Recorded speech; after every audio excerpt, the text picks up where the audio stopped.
গতিকে চৰকাৰী নিৰ্দিষ্ট দ্য বেষ্ট গভৰ্ণমেণ্ট অফিচাৰ আমি সিলেক্ট কৰিম যি 5000 ইঞ্জিনিয়াৰো হ'ব পাৰে, ডাক্তৰো হ'ব পাৰে, ACSও হ'ব পাৰে, টিচাৰো হ'ব পাৰে।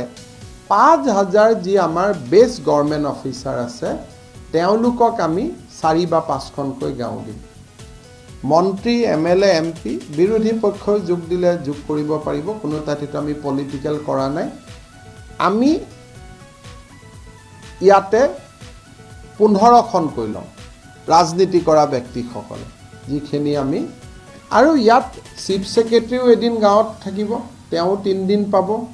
যিকোনো প্ৰিন্সিপাল সেক্ৰেটাৰী গাঁৱত থাকিব, তেওঁ 3 দিন পাব। প্ৰথমবাৰৰ বাবে গাঁৱত ইমান অফিচাৰ ৰাতি থাকিব আৰু ৰাতি নাথাকাকৈ কোনো আহিব নোৱাৰে, কোনো আইবিত থাকিব নোৱাৰিব, কোনো বাংলোত থাকিব নোৱাৰিব, গাঁৱৰ ৰাইজে য'ত ৰাখে তাতে থাকিব। আৰু আমি 15 দিন আমাৰ কাৰণে, অফিচাৰৰ কাৰণে 3 দিন। আৰু অল 28,000 সেন্সাস ভিলেজ, ৰেভিনিউ ভিলেজটো মই কোৱা নাই কিয়, বড়ো বা কাৰ্বি আংলঙত ৰেভিনিউ ভিলেজৰ সমস্যা আছে, কিন্তু সেন্সাস ভিলেজ চবতে আছে। গতিকে আমি সেন্সাস ভিলেজত আমি টাৰ্গেট কৰিছোঁ ইউনিট হিচাপে।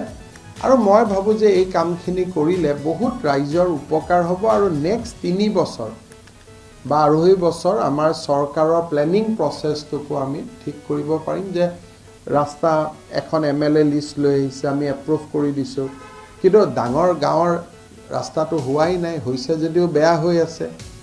গতিকে সকলো ডিপাৰ্টমেণ্টৰে ৱেব পৰ্টেল থাকিব, তাতে তেওঁলোকে যিখিনি ইনভেষ্টিগেটৰ হ'ব, যেনেকৈ আমি গুণোৎসৱ কৰোঁ, ৰিপৰ্টটো তেওঁলোকে থ্ৰু IT দি দিব।